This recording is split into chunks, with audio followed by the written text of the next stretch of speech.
चल ले रहा है।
परंतु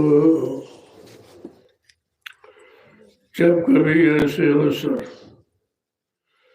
हमें आपको अपने मानव जीवन में मिलाकर ये सोचना चाहिए कि हरि और गुरु की कृपा हो गई। बिना परमात्मा की कृपा के संत महात्मा नहीं मिलते। बगैर संतों की दया के इन जीवात्माओं का उद्धार कल्याण नहीं होता। अब यह कलयुग है, इसमें उद्धार कल्याण कैसे संभव है? उसके लिए संत पधारे। संतों का आगमन कलयुग में हुआ है और किसी युग में नहीं आए थे। न सतयुग में आए, न त्रेता में, न द्वापर में नहीं आए। और 5,500 वर्ष कलयुग के निकल के तब नहीं आए। अभी लगभग 750 वर्ष पूरे होने जा रहे हैं। तभी से संत मत सुनने को मिला और संत नामा को सुनने को मिला। इसके पहले कुछ नहीं था। जब संत नहीं आए थे तो किसी जीवात्मा का अंत नहीं था। सब काल माया के देश में फंसी पड़ी थी। निकलने का कोई रास्ता नहीं था। घर ले जाने पहुंचाने वाला कोई आया नहीं था। तो जीवात्मा तब से बराबर ही पड़ी हुई। अब यह दया कृपा मेहरबानी उनकी हुई कि अपनी जीवात्माओं के वास्ते वो मानव तन धारण करके आ गए और जीवों को घर जाने का रास्ता, जिसे नामदान कहते हो, नाम युक्ति कहते हो, नाम डोर सदरूर कहते हो, वो घर की तरफ चलो। क्योंकि समय कम है, किसी का 40, किसी का 50, किसी का 60, किसी का 70। इतना समय तो बेकार चला गया। कोई काम आपने नहीं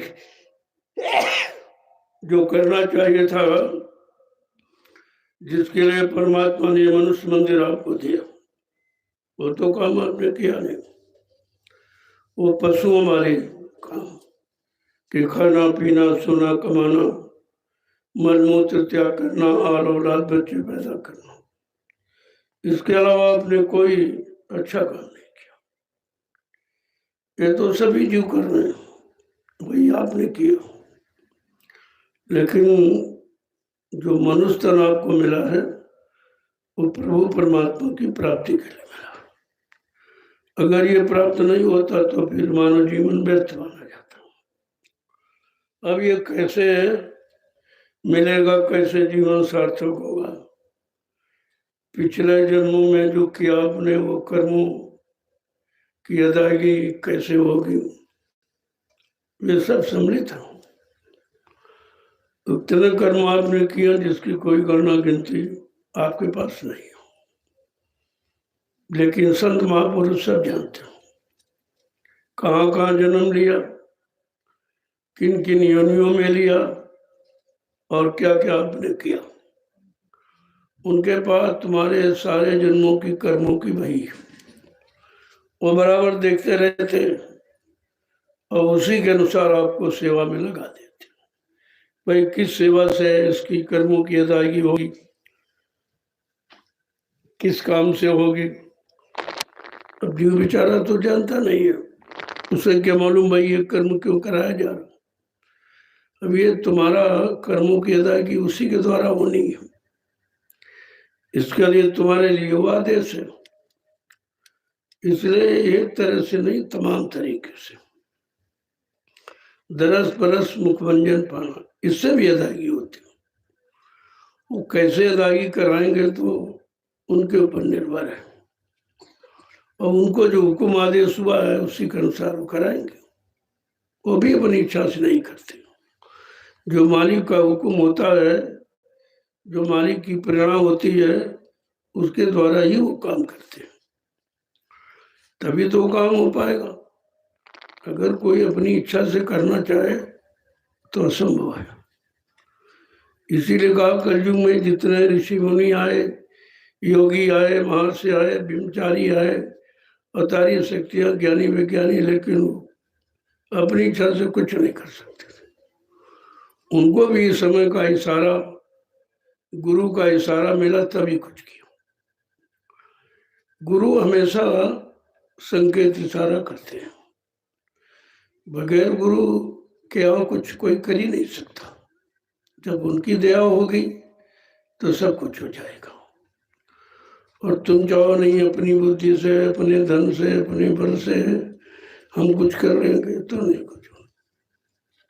वो सब तुम्हारी भी लिखा पड़ी है, तुम्हें कब क्या कराया जाएगा, कब क्या तुमको कैसे मिलना है, वो सब उसके पास हिसाब किताब है, और उसी के अनुसार आपको कर्म कराया जाता हो ताकि तुमको अपने कर्मों का फल मिल जाए। अब जीव बेचारा तो जानता नहीं, वो केवल कर सकता है, वो भी बगैर दया के करेगा भी नहीं। आपका मन ही नहीं लगेगा, मन भी उनकी दया से लगेगा। तुम चाहो कि मन हम अपने द्वारा लगा लेंगे तो नहीं। कितना तुम यानी मतलब उपचार करो, कितनी ताकत लगा दो, लेकिन मन तुम्हारे अधीन कभी नहीं हो सकता। ये काल का एजेंट है, ये काल की तरफ से काम करता है। और तुम्हारी जीवात्मा दयाल की है, उसको दयाल का संकेत मिलेगा, दयाल का सहारा मिलेगा, दयाल का बल पुरुष मिलेगा, तब वो करेगी।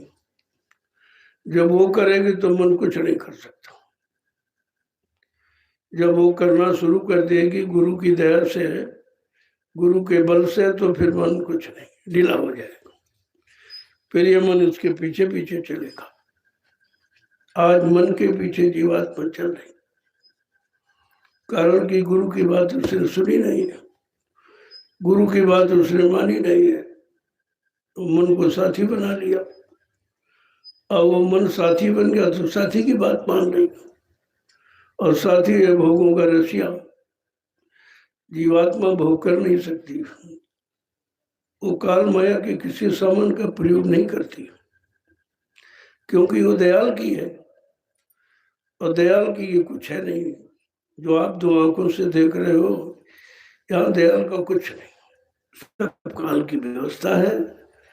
अब काल की व्यवस्था में रहकर हमें अपना काम कैसे बनाना है, ये सोचना है, ये सोचना है, और ये तैयारी करनी है कि हम किसी के बंधन से कैसे मुक्त हो। जो उसने बंधन लगा रखा है, इससे मुक्त कैसे हो। तो जब तक आप संतों के वचन नहीं सुनोगे, क्योंकि संतों के पास बंधन मुक्त कराने की युक्ति है, और किसी के पास न ऋषि मुनियों के पास, न योगियों के पास, न महर्षियों के पास, न ब्रह्मचारियों के पास, न अवतारी शक्तियों के पास, न किसी ज्ञानी विज्ञानियों के पास। ये युक्ति किसी के पास, केवल संतों के पास युक्ति है। जब कलयुग में संत पधारे तो युक्ति लेके आए, नाम की युक्ति, यानी नाम को जगाया और सिद्ध किया, तैयार कर लिया। अब इस नाम के द्वारा कि जितने को नाम दान देंगे वो उनका काम करेंगे। अब तुम जितनी जल्दी तैयार हो गए, 1 जन्म में, 2 जन्म में, 3 जन्म में, अगर एक ही जन्म में तैयार हो जाओ तो उनके लिए कोई कठिन नहीं, वो तो चुटकी बजाते आपका काम कर देंगे। लेकिन तुम्हारा मन नहीं तैयार है, मन के सहयोगी बुद्धि और चित्त वो भी नहीं तैयार होते। देरी तो इस बात की, तो उन्होंने कहा रे भाई तुम अपने मन को मनाओ और किसी को मत बनो। अपने ये भूले बिछड़े मन को जो मचल रहा है, भोगों की तरफ जा रहा है, लगा है, इसको धीरे से मनाओ और उधर से इसको हटाओ। जब हटाने लगोगे, हटाने के 3 तरीके, सत्संग, वचन और परमार्थी सेवा और सुमरन ध्यान भजन, 3 रास्ते उन्होंने बनाए। 3 रास्ते से धीरे धीरे एक एक रास्ते का अभ्यास करो। पहले सत्संग के वचनों को सुनो और अपने मन को पकड़ाओ। जब मन पकड़ेगा तो विचार करेगा कि हमने तो कभी ऐसा किया ही नहीं, जो किया से बुरा किया। अब संतों के वचनों से धीरे धीरे मन बदलेगा। जब मन बदलेगा तो बुद्धि चित्त भी बदल जाएंगे। जब बुद्धि और चित्त बदल जाएगा तो तुम्हारे कर्म भी बदल जाएंगे।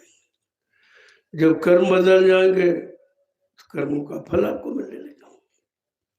लेकिन ये करना पड़ेगा, जो यहाँ बना के रखा गया है आधार, उसे अपनाना पड़ेगा। और बगैर उसके अपनाए कोई जीव इधर से उधर जा नहीं सकता। बहुत कठिन बंधन लगा रखे। उन बंधनों को जब ऋषि मुनि नहीं तोड़ पाए, हजारों वर्ष तपस्या करके, योगी योग साधना करके नहीं तोड़ पाए, अवतारी शक्तियां मार काट करके शक्ति का परिचय देके नहीं तोड़ पाए, ज्ञानी विज्ञानी अपने ज्ञान से नहीं तोड़ पाए। कहते वो टूटेगा गुरु बल से, गुरु बल से टूटेगा। और गुरु का बल कैसे मिलेगा? जो गुरु के आदेश का पालन करोगे, उनके हुक्म आदेश का पालन करोगे, उनके वचनों पर चलोगे और एक एक वचन अपने जीवन का आधार बना के निकालोगे, तब गुरु की दया पाने के अधिकारी बनोगे। ऐसे दया नहीं मिलती। हाँ, वो दया का परिचय तो करा सकते, लेकिन लेने वाले आप जब भी बनोगे जब तुम्हारा पात्र बर्तन साफ होगा। जैसे गंदे बर्तन में कोई सामान नहीं रखा जाता, ऐसे ये मनुष्य पात्र है। ये मानव जीवन एक पात्र है जिसमें संत महापुरुष अपनी ये वस्तु जो नाम की वो तभी रखेंगे जब पाक साफ होगा। पाक साफ कैसे होगा? कहते हैं सत्संग जल जो कोई पावे उम्मे लाई सब कट कट जाए। जिस किसी को सत्संग रूपी स्थिरता का जल मिल जाए वो तो बर्तन को साफ कर सकता है। अंधा और कोई सामान्य नहीं है, कोई साबुन केमिकल कोई पानी ये उस बर्तन को नहीं साफ कर सकता। उसके लिए संत महापुरुषों के वचन जो समय से वो सत्संग गंगा बहाते हैं, जीवों की जीवात्मा को साफ, मन बुद्धि चित्त को निर्मल पवित्र बनाने के लिए साफ करते हैं। इसीलिए जब वो आए तो उन्होंने सत्संग जारी किया, यानी सत्संग गंगा प्रवाहित किया। और कहा तुम नित्य इसमें स्नान करो, सत्संग जल जो कोई पावे, करिए नित्य सत्संग, बाधा सकल मिटाए, फिर ऐसा अवसर न मिले, दुर्लभ नर्तन पाए। कहते ये मानव शरीर दुर्लभ है, और तो वस्तुएं सुलभ है, लेकिन मानव शरीर का पाना बड़ा दुर्लभ है। क्योंकि जब तक मानव शरीर पाने वाले कर्म नहीं करोगे, तब तक मानव शरीर आपको मिलेगा। हम सब पशुओं वाले कर्म करते हैं, खाना पीना।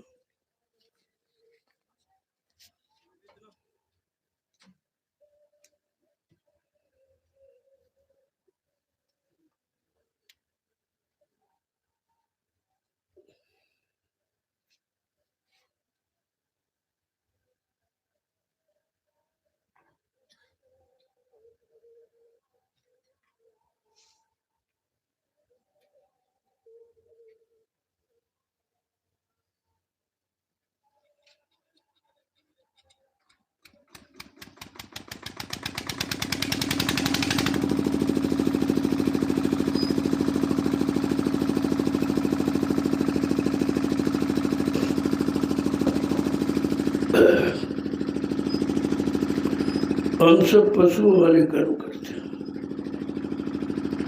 यानी पशुवत जीवन व्यतीत कर रहे हैं। अब जब पशुवत वाले कर्म करोगे पशुवत, तो पशुओं की योनि मिलेगी। आपका जन्म पशुओं के शरीर में होगा। तो मानव जन्म पाने के लिए, मानव शरीर पाने के लिए मानव कर्म करने पड़ेगा। वो कर्म क्या है? दया है, सेवा है, प्रेम है। ये कर्म मानव शरीर पाने वाले।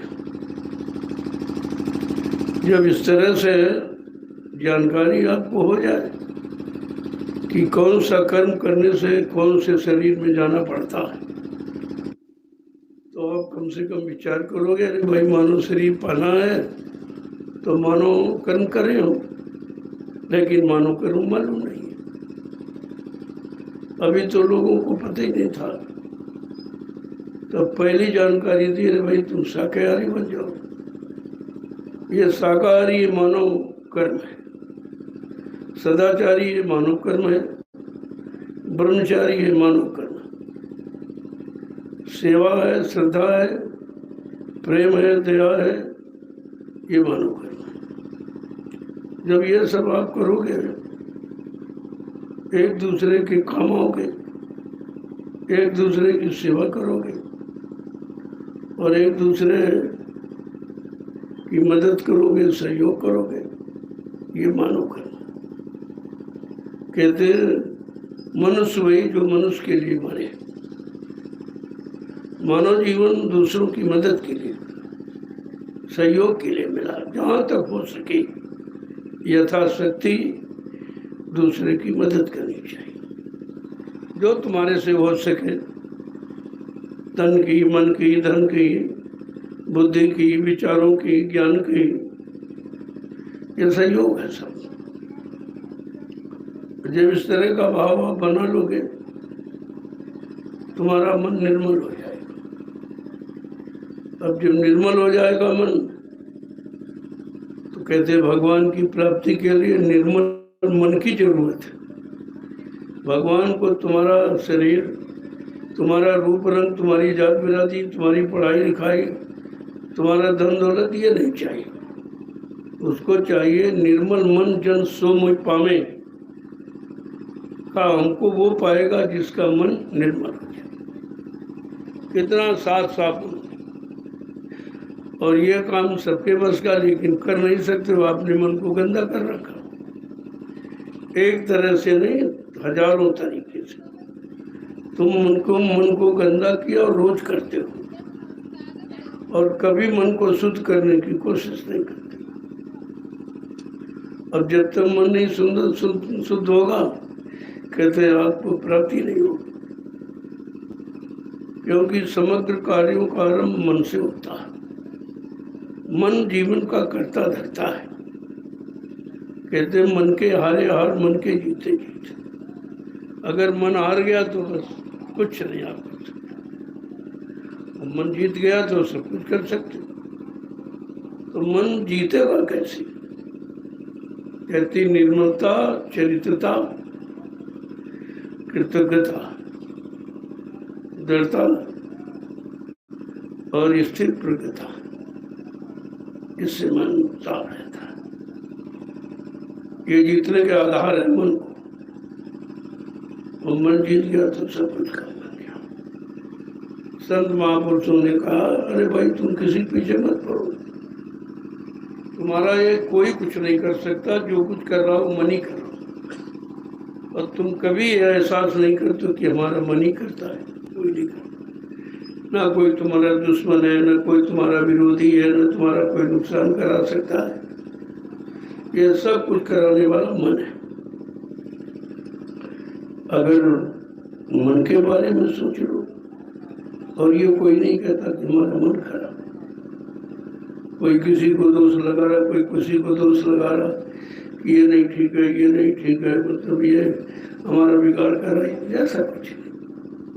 तुमको बिगाड़ने वाला तुम्हारा मन ही है, तुमको हानि पहुंचाने वाला तुम्हारा मन है, तुमको नरकों में बार बार ले जाने वाला तुम्हारा मन ही है।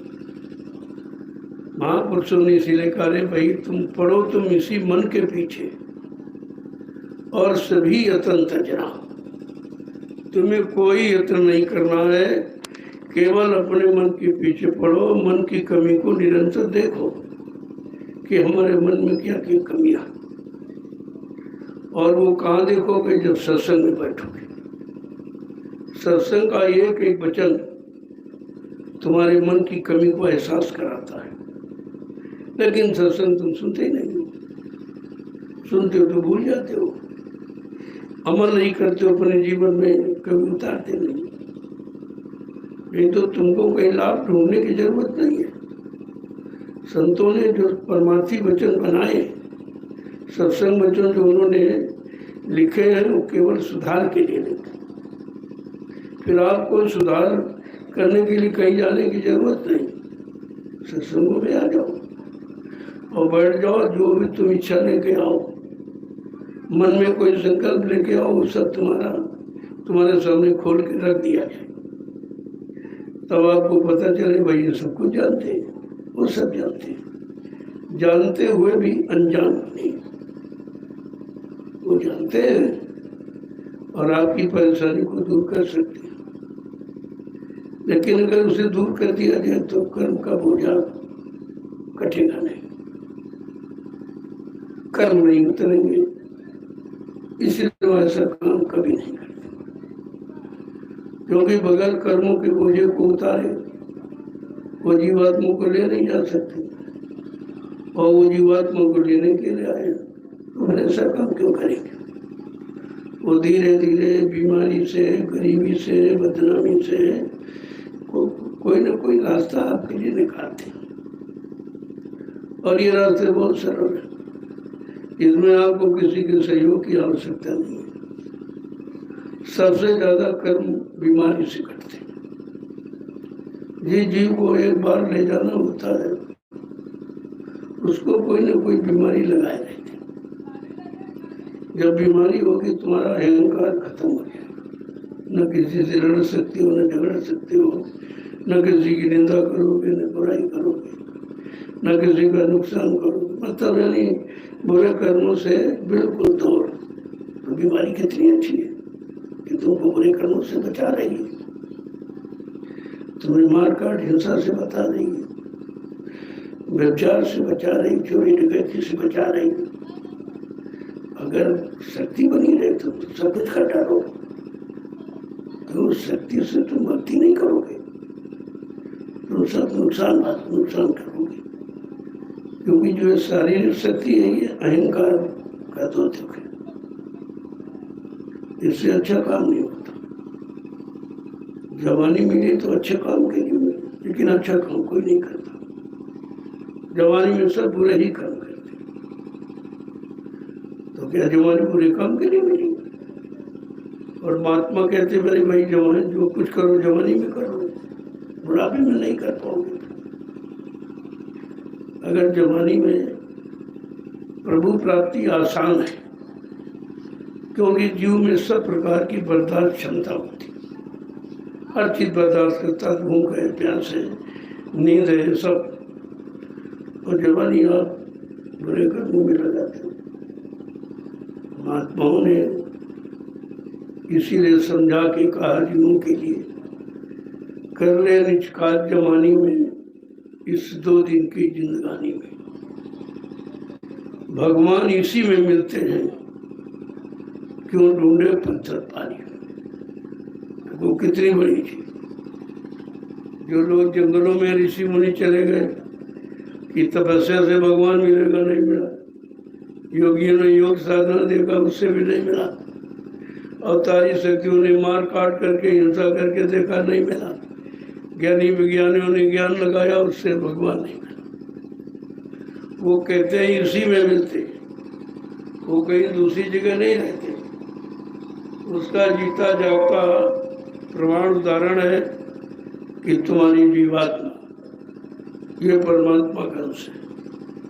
तो अंश रूप में परमात्मा हमें सबको मिला हुआ, जीवात्मा रूप में तो सबको मिला हुआ परमात्मा।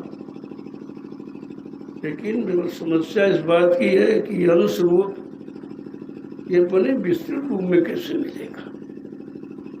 जैसे उदाहरण के लिए गंगा की बूंद आप ले आए और ये कहते हो गंगा की बूंद है, तो सुनने वाला कहेगा भाई गंगा की बूंद है तो गंगा में चली जाए, तो कहते भाई जा नहीं सकती।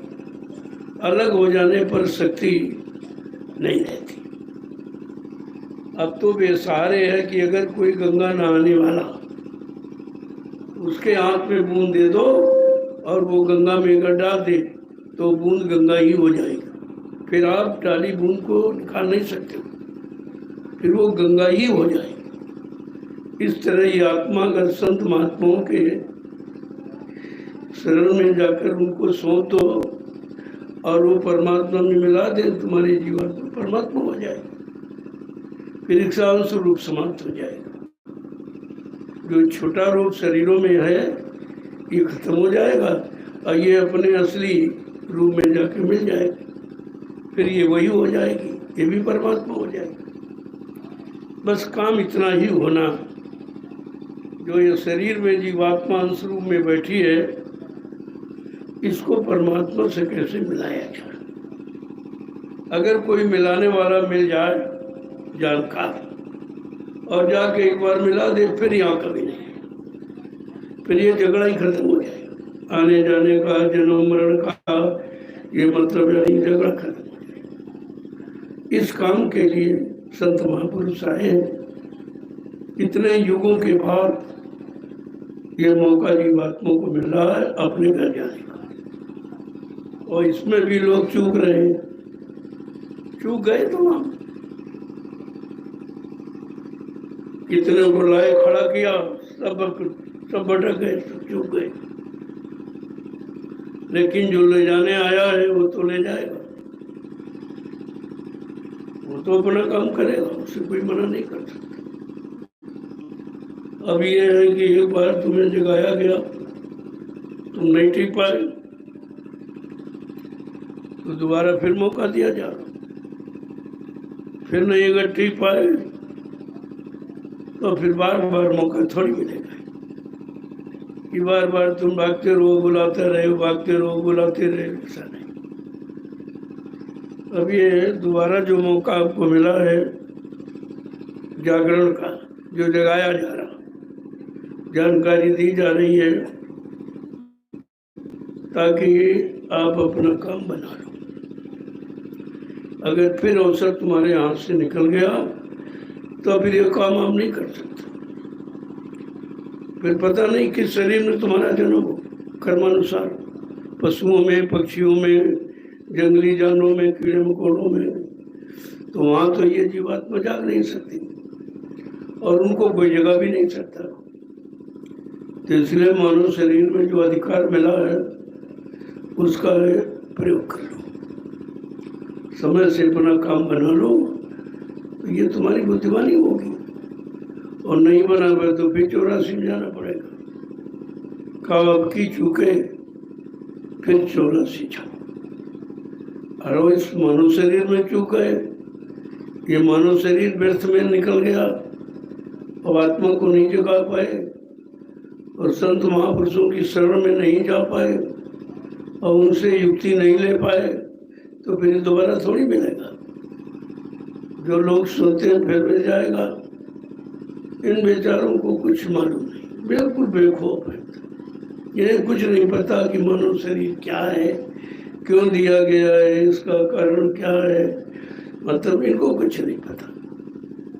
इसीलिए वो जीवन पाकर भी पशुवत जीवन व्यतीत कर, पशुओं वाला, कि खाना पीना कमाना, मल मूत्र त्याग करना, औलाद बच्चे पैदा करना, इसके अलावा कुछ जानते ही नहीं है कि मानव शरीर और किसी काम के लिए मिला।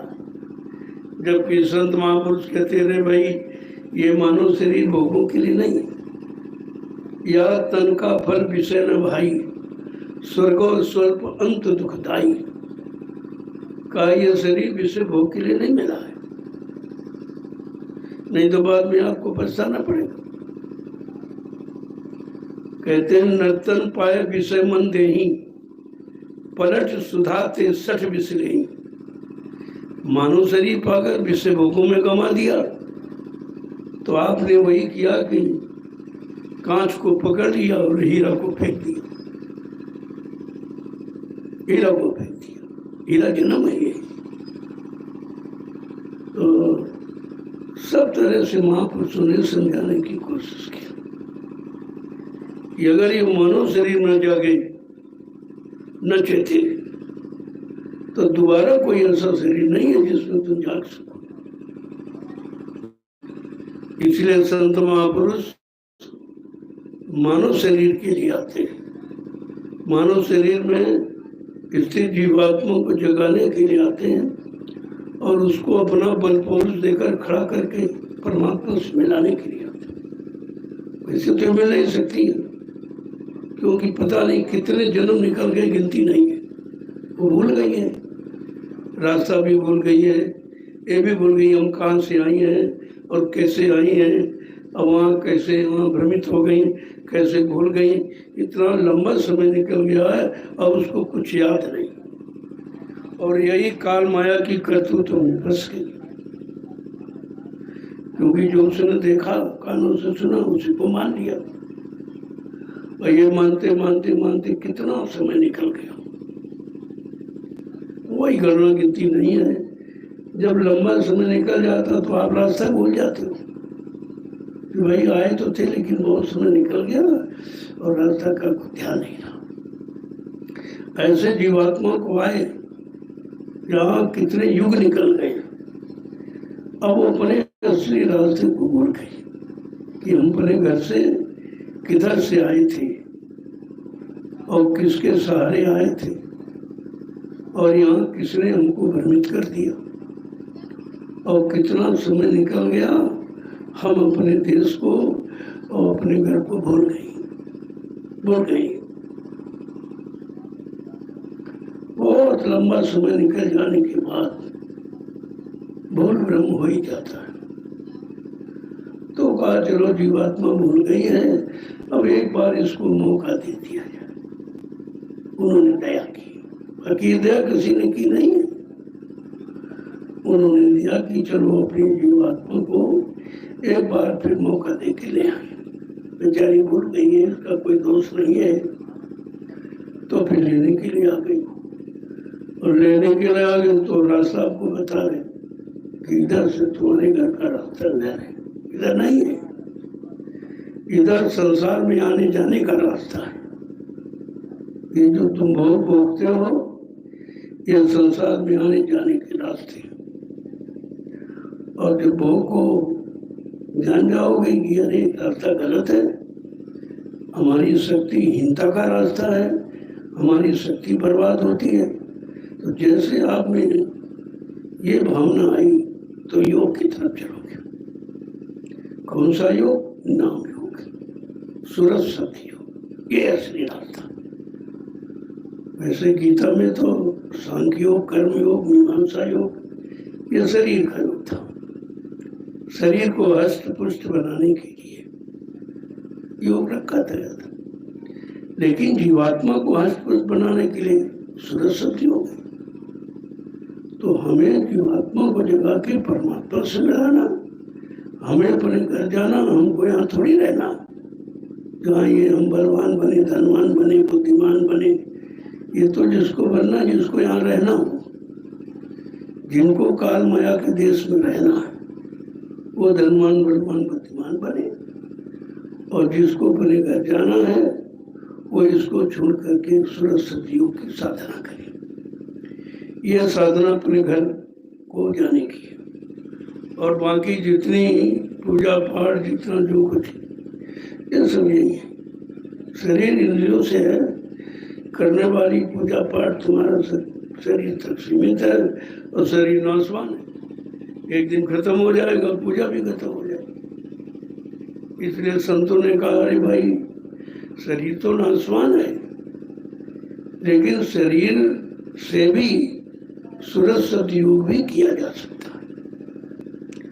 अब ये रास्ता बताने वाला कोई था नहीं। ये तो संत महापुरुष आए तो उन्होंने उस रास्ते को खारिज किया। ये जितने भी शरीर के, इंद्रियों के, मन बुद्धि चित्त से करने वाले योग, ये सब शरीर तक सीमित है। आत्मा को जगाने वाला योग है सुरसत योग। उसके द्वारा आत्मा जगेगी।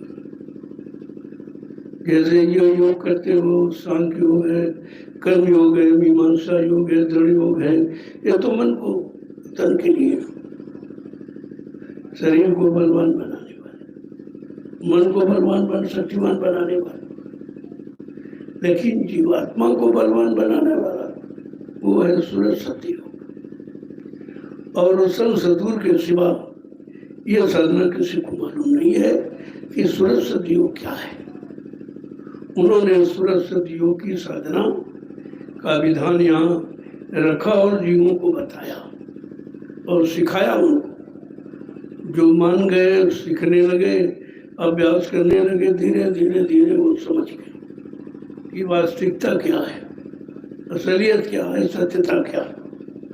तो धीरे धीरे सतयुग को पकड़ लिया, और पकड़ लिया तो धीरे धीरे अभ्यास करने लगे। अभ्यास करके जब अंदर में कुछ अनुभव होने लगा तो विश्वास होने लगा, क्योंकि बिना अनुभव के विश्वास नहीं होता। और जब विश्वास हो जाता तो वो कार्य धीरे धीरे सिद्ध हो जाता। और सिद्ध हो जाएगा तो आपका ध्यान इधर उधर कहीं नहीं जाएगा, फिर रास्ते पर चलने लगे। तो बिना सत्संग के और बिना सदगुरु के और बिना सदगुरु के द्वारा जगाए नाम के ये काम नहीं हो सकता। तीन आधार आपको चाहिए। समय का सदगुरु चाहिए, और समय का सत्संग वचन चाहिए, और समय का जगाया नाम चाहिए।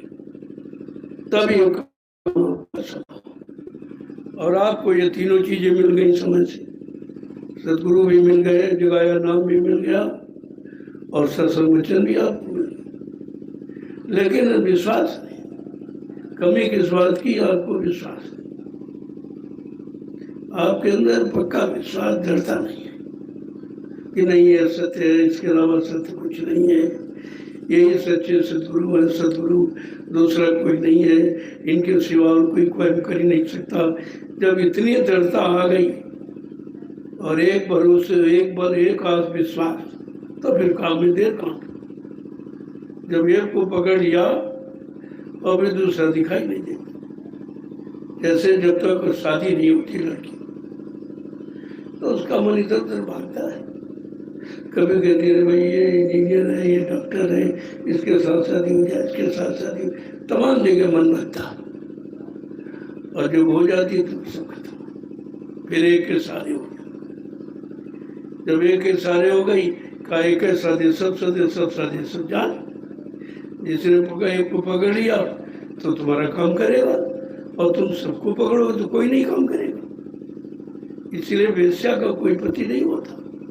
वो जिसको धनवान देखती है रूपवान उसी को पकड़ लेती और धन लेकर उसको छोड़ देती, फिर उसको पकड़ लिया, उसको छोड़ दिया, इसलिए उसका कोई पति नहीं और वो सती भी नहीं हो सकती। इस तरह से जिसका कोई गुरु नहीं और सच्चा गुरु नहीं, कभी इधर कभी उधर कभी उधर, तो उनका कोई काम नहीं करता, उसका काम कोई नहीं करता है। क्योंकि तुमने जब किसी को नहीं माना तो तुम्ही को कौन मानेगा, तुमने किसी को नहीं पकड़ा तो तुम्ही को कौन पकड़ेगा। तुम्हारे में शंका संदेह भूल भ्रम भरा है तो फिर तुम्हें संभालेगा कौन। इसलिए जब एक के सहारे हो जाओगे निश्चित दृढ़ता के साथ, फिर उसकी जिम्मेदारी होती। और तुम्हारा कोई अभी मन ही स्थिर नहीं है, कभी इधर कभी उधर कभी उधर कभी उधर, तो तुम्हारा काम करे तो कौन करे। जब मन को रोक लो, कंट्रोल नियंत्रण में कर लो, एक के सहारे हो जाओ, तो उसकी जिम्मेवारी होती है कि चलो भाई जी मेरे सहारे है, मेरे सिवा और कोई इसका नहीं है, कोई शंका नहीं, कोई संदेह नहीं, कोई भूल भ्रम नहीं, तो फिर उसका काम रुकता नहीं, उसका काम नहीं रुकता, रोक ही नहीं सकता। और वो उसके काम को करने के मजबूर हो जाता कि भाई जी हमारे सहारे। तो तुमने किसी का सहारा ही नहीं मिला, किसी को अपना अभी तक बनाया नहीं, अभी शंका संदेह भूल भ्रम, तो फिर तुम्हारा काम कोई नहीं करे। ऐसे जीव हुए हैरान जो किसी का नहीं हो पाया, उसका कोई नहीं हो पाया, वो जीव हैरान परेशान रहता है और 4,84 लाख नरकों की योनियों में आता जाता रहता, कभी बंद नहीं होता। तो इसलिए सत्संग को सुनो और समझो और धीरे धीरे उसके मुताबिक चलने की बनने की कोशिश करो। जब चलने लगोगे, सत्संग वचनों के अनुसार बनने लगोगे, तो फिर तुम्हें कौन हटा सकता, कोई हटा नहीं। कोई कितने भी जीवा दे तो क्या उसको हटा दिया जाए। तो लाखों जी करोड़ों जी सब आएंगे जाएंगे, सबका काम होगा, ऐसा नहीं किसी का नहीं। तुम सोचते नहीं हमारा नहीं, इनका होगा, हमारा नहीं होगा, ये कुछ चाहे पहले आया हो, चाहे बीच में, चाहे बाद में आए। जब ये नियम आए शरण तजो नहीं ताही, जो शरण में आ गया वो आगे पीछे क्या काबू का। अब ये कुछ वो विश्वास के साथ, अगर पक्का विश्वास तो एक ही बार निकल जाए, और जब तक विश्वास नहीं हुआ तब तक आपको रहना पड़ेगा, चाहे कितने भी जन्म दिलाए जाएं। जब तक विश्वास नहीं होगा तब तक आपको ले जाया नहीं जाएगा। विश्वास तो आपको करना ही होगा, और तुम सब पर विश्वास करो, तुम्हारा कोई नहीं साथ देगा। इसीलिए कहा भाई एक पति सती, और जिसके 1000 पति वो वेश्या, उसका कोई पति नहीं। तो कोई पति नहीं तो उसका कोई सहयोगी नहीं होगा। जब तुम किसी के सहयोगी नहीं, तुम्हारा कौन सहयोगी बन जाए। तुम किसी पर विश्वास नहीं कर रहे हो तो तुम्हारे पर कौन विश्वास करेगा। यह सब विचारधारा मजबूत करके रखनी चाहिए।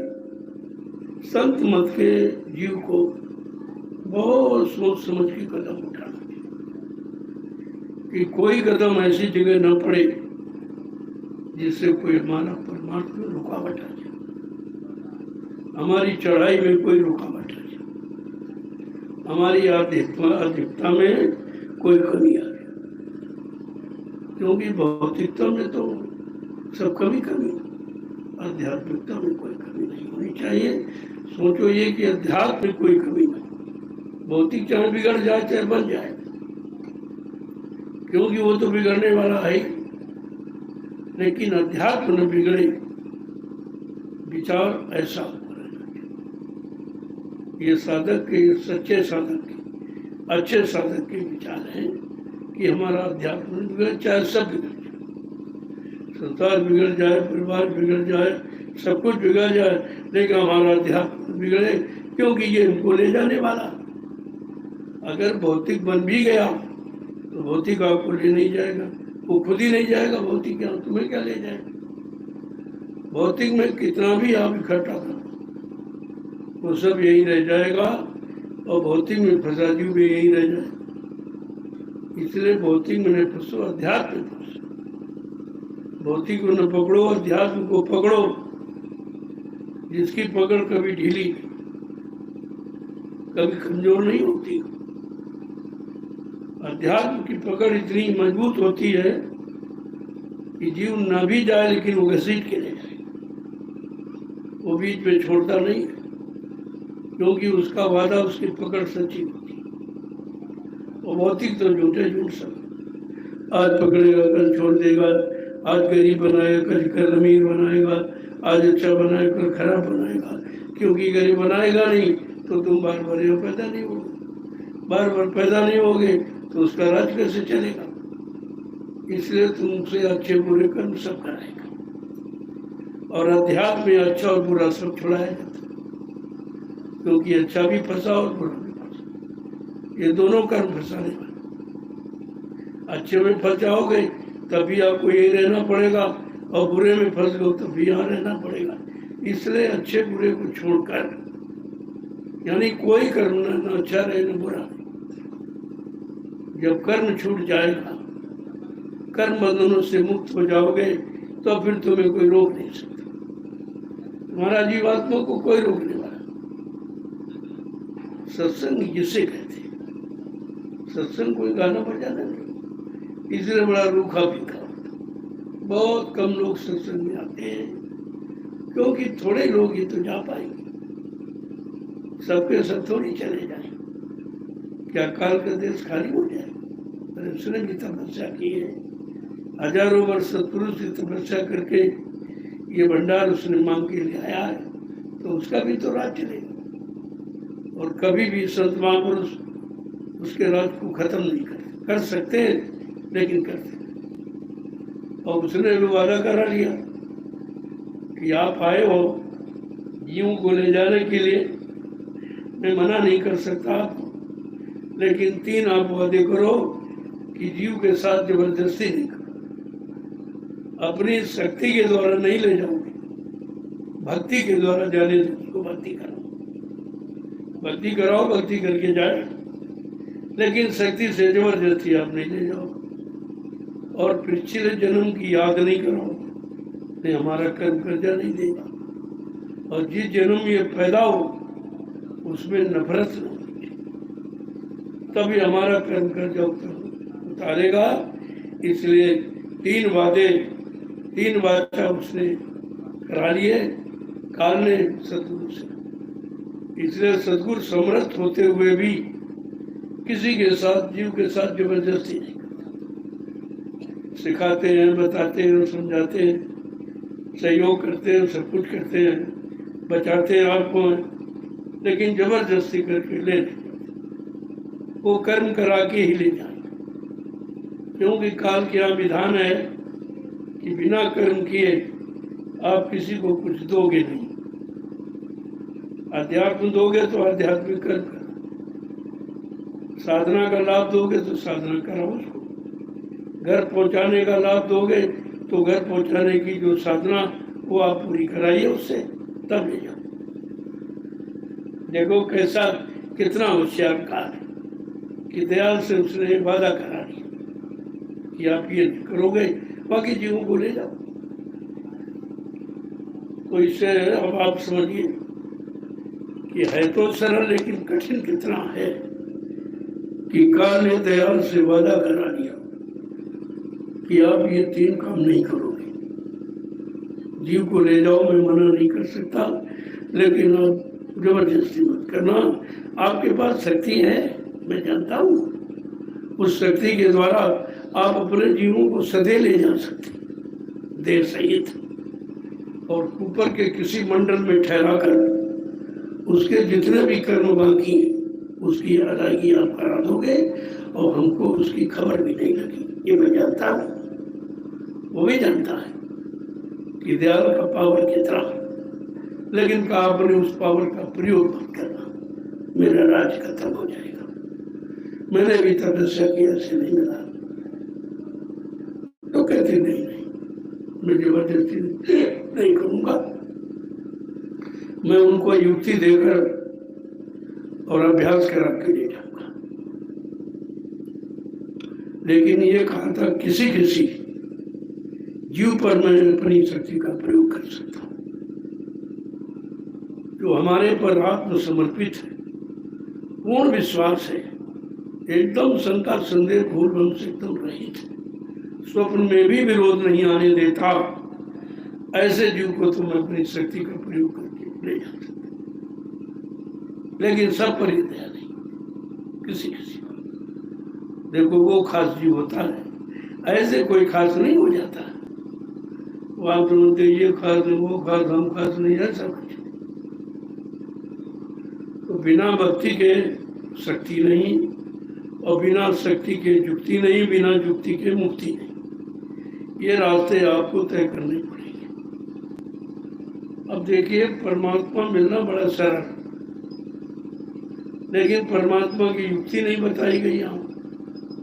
यहाँ शरीर इंद्रियों से सामान मान सम्मान मिलने वाली, कि राजपाट कैसे मिलेगा, धन दौलत कैसे मिलेगी, पद पत्नी बाल बच्चे कैसे मिलेंगे, ये आपको बताया गया। अब उसी की साधना यहाँ सिखाई गई कि पूजा करो, पाठ करो, तीर्थ करो, व्रत करो, हवन जप तपिय, गंगा स्नान करो। लेकिन ये नहीं कहा गया कि भजन करो। जब भजन करोगे तो भगवान मिलेगा, और पूजा पाठ करोगे तो सम्मान सामान मिलेगा। अब तुम्हें ये भी नहीं मालूम कि मैं क्या करना चाहिए। तो उन्होंने कहा भाई चाहे दोनों कर लो, चाहिए वो तो तुम्हारे करने पर, तुम्हारी समझ पर, लेकिन बिना किए नहीं मिलेगा, चाहे शरीर वाला हो चाहे आत्मा वाला।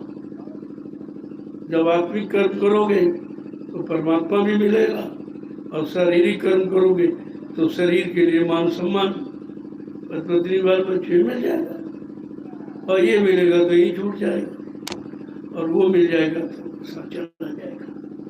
अब आपको ये तय करना कि हमें क्या लेना है, क्या मिले जो हमारे साथ जाए। और तुम जो कुछ आज तक ढूंढते रहे हो या करते रहे हो, वो सब यही वाला किया। शरीर से संबंधित, इंद्रियों से संबंधित जो भी आपने किया है, वो शरीर के साथ समाप्त है। शरीर एक दिन खत्म हो जाएगा, वो सब पूजा पूजा सब तुम्हारी खत्म हो जाएगी। न शरीर काम आएगा, न शरीर से की हुई पूजा काम आएगा।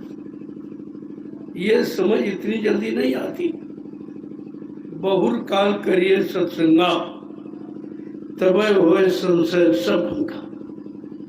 कहते बहुत समय तक सत्संग करो तो तुम्हारे मन बुद्धि चित्त से शंका संदेह भूल भ्रम चला जाएगा।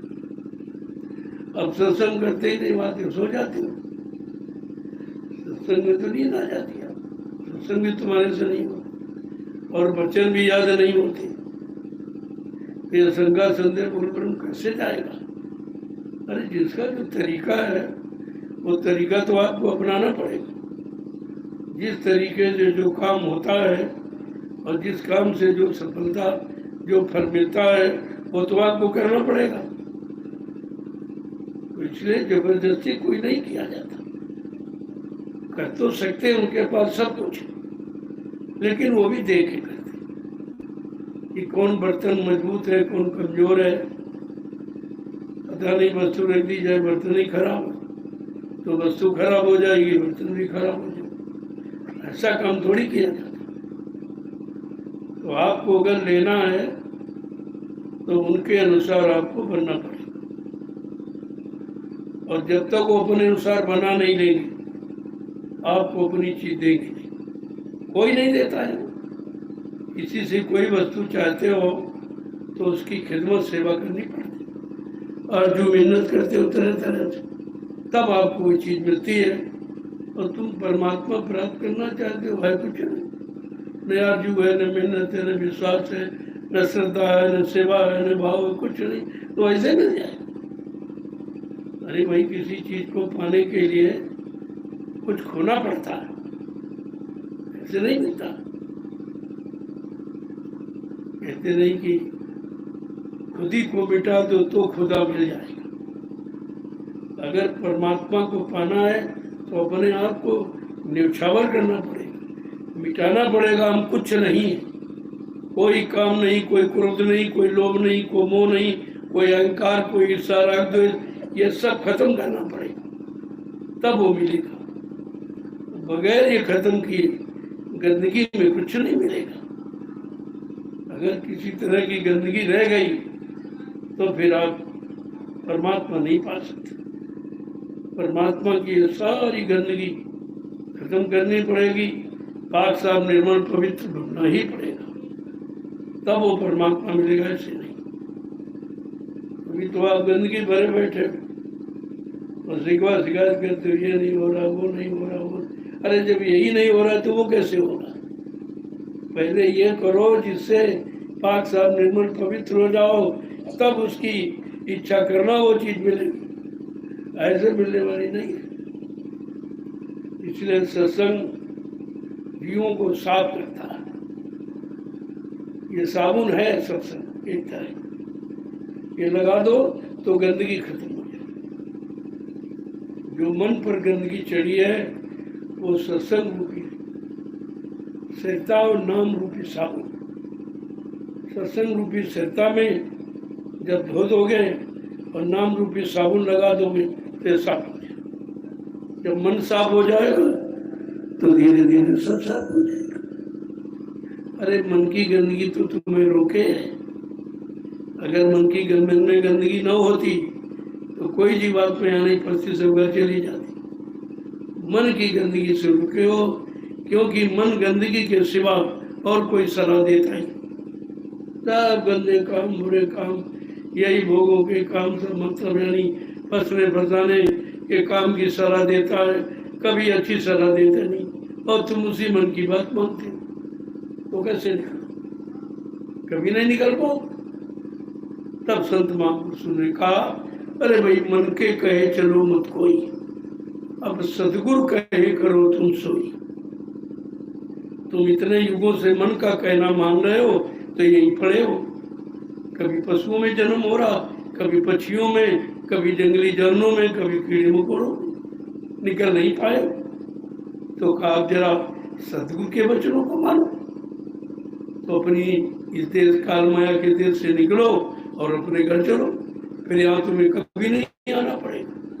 न तुम्हारा जन्म होगा, न मरण होगा, न कोई दुख, न तकलीफ, न बीमारी, न हमारी। तो पंच भौतिक शरीर में है और वहाँ ये शरीर है, वहाँ केवल जीवात्मा जी, और वो पाक साफ निर्मल, उसमें कोई गंदगी है नहीं।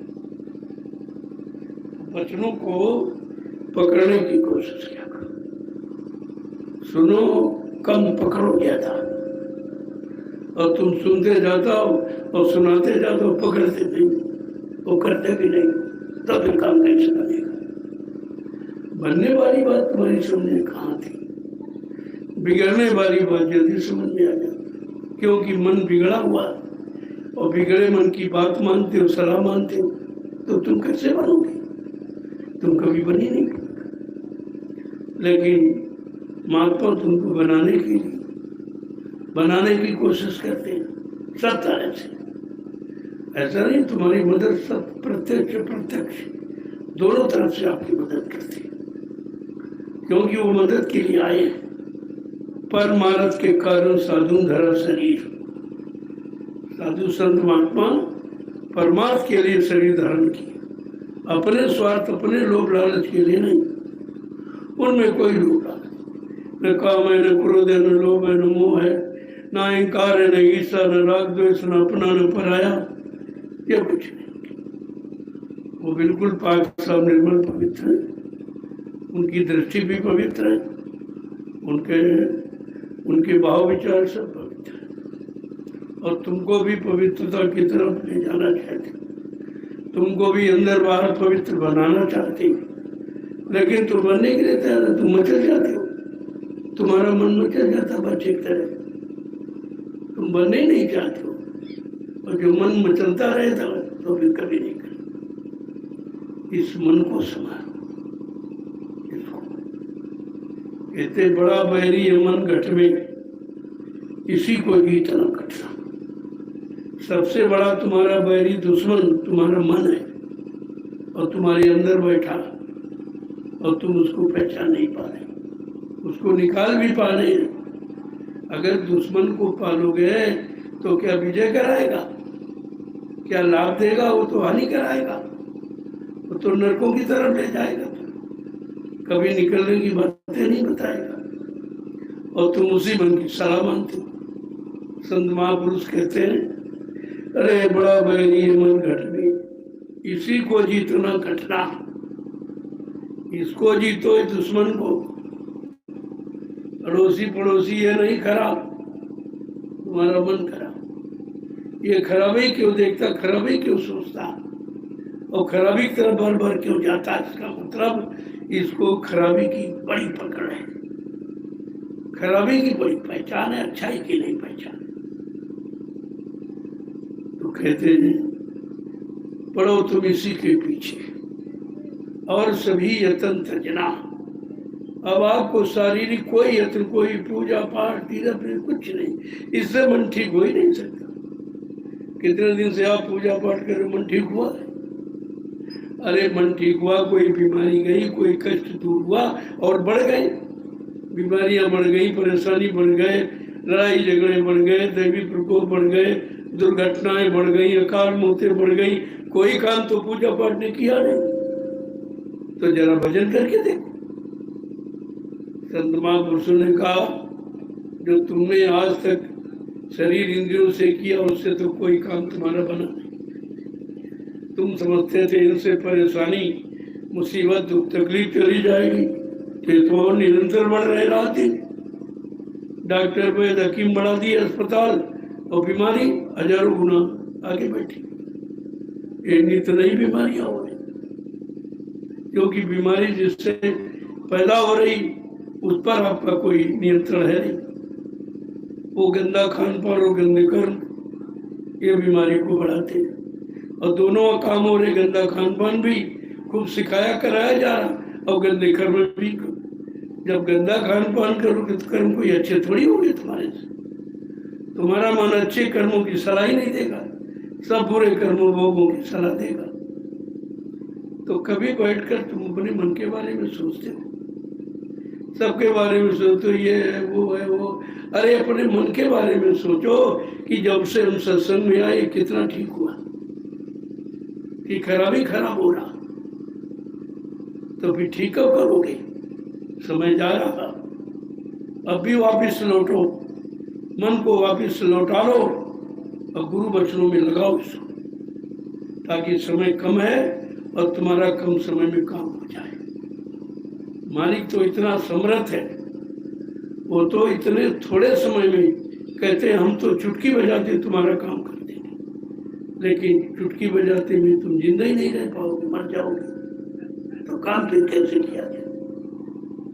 इसलिए चुटकी बजाई जाएगी बड़ी सोच समझ कर, काम तो आपका हो जाएगा, लेकिन काम होने में देर क्यों है? तुम्हारे बदलने में देर है, तुम्हारे मुड़ने में देर है, तुम्हें विश्वास उसमें देर है कि विश्वास नहीं है, अभी श्रद्धा नहीं है, अभी सेवा भाव नहीं है, अभी शंकाएं भरी हुई हैं, ये देर है। उनके हम कोई देर नहीं। उन्होंने कहा मैंने परिवर्तन का सब मसाला बना के तैयार कर लिया है, और जिस दिन तुमको उसके काबिल देखूंगा ये सब सौंप दूंगा। जो देने के लिए वो तो दे ही देगा।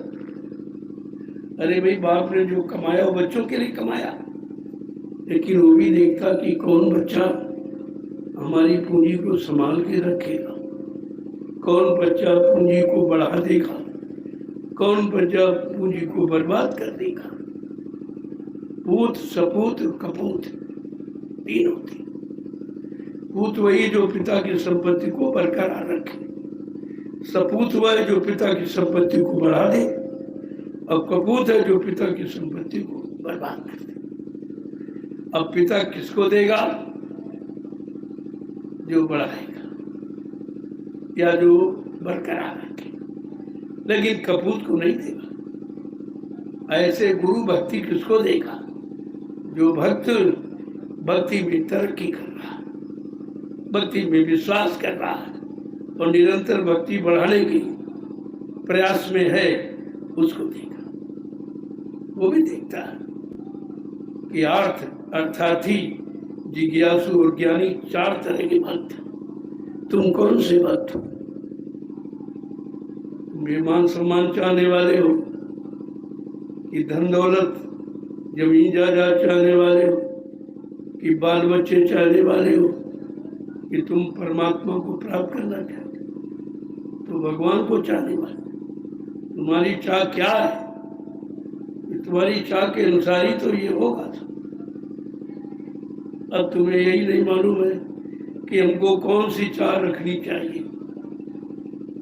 अरे जितने जन्म आपने लिए तो बच्चे तो पैदा करते रहो, किया क्या वहां? और अभी बच्चों की इच्छा बाकी, अभी बाकी रहेगी तुम्हारे। अरे वो इतने कर रहे तो वो कहाँ रहे? वो कौन तुम्हारे साथ ही है, कहाँ चले गए पता नहीं है। और ये भी पैदा करो, ये भी चले जाए, इसका भी पता नहीं चलेगा। तो क्या सारा जीवन बच्चे पैदा करते हैं? भक्ति पैदा नहीं करोगे, भक्ति के भाव पैदा नहीं करोगे, गुरु के प्रति सेवा श्रद्धा प्रेम नहीं पैदा करोगे, ये बच्चे पैदा करते रहोगे। ये विचार करना चाहिए। सत्संग का असली अर्थ है कि शुद्ध विचारों को अपने अंदर पैदा करना। तुम्हें बच्चे पैदा करने से फुर्सत नहीं, तुम्हें धन दौलत पैदा करने से फुर्सत नहीं, यही काल माया के सामान इकट्ठा करने से फुर्सत है ही नहीं, तो तुम अपना काम करोगे कर। इन बेचारों को पता ही नहीं कि अपना क्या, हम क्या, पराया क्या, उन्हें क्या पता।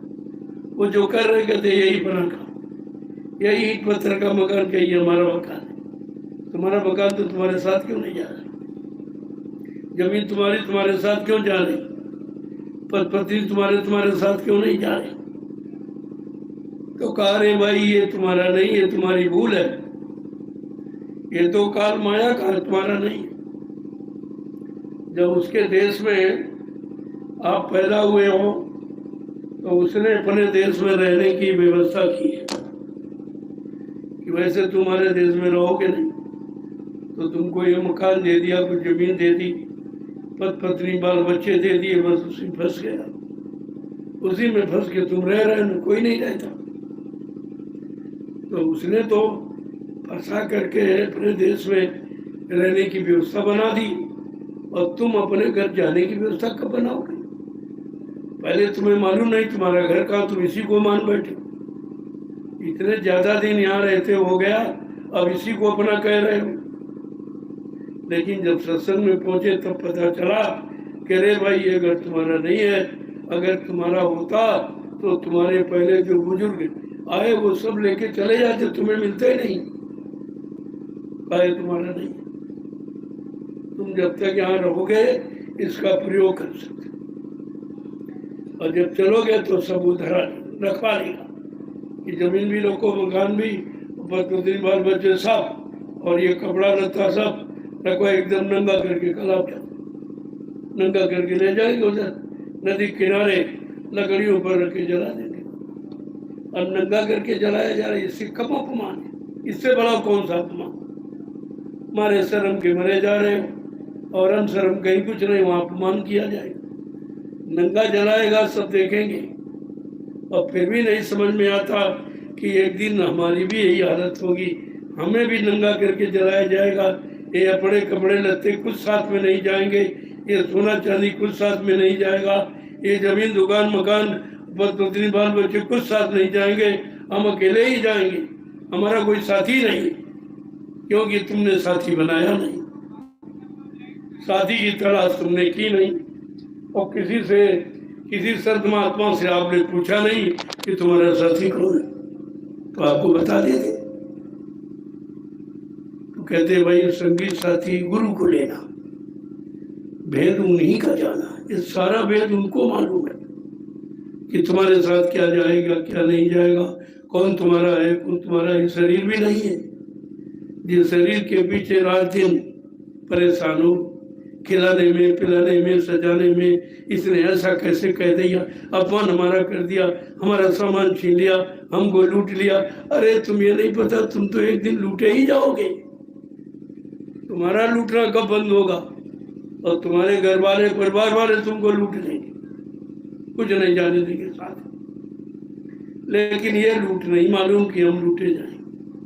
अगर ये मालूम हो जाए तो ये लुटवाई बंद करा देंगे कि चलो एक बार अब दोबारा हम ये मौका नहीं देंगे हमको कोई लूट सके। तो इतना ही संकल्प ले लो।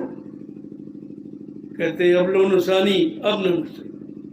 ये संकल्प ले लो कि अब तक तो मेरा नासवानी होता रहा, जितनी बार पैदा हुआ मर गया, फिर पैदा फिर मर गया, लेकिन अब ये काम नहीं होने दूंगा। अब लो निशानी अब न सके। अब संत महापुरुषों की शरण में जाके नाम का सहारा पकड़ूंगी, किसी का सहारा नहीं। ये सब सहारे झूठे, एक नाम का सहारा सच्चा है और ये सतगुरु सच्चा है और उनका नाम का सहारा सच्चा, बाकी कुछ नहीं। अब वो पकड़ूंगा उनकी शरण में जाके, उसी सहारे को पकड़ के अपने घर को चले।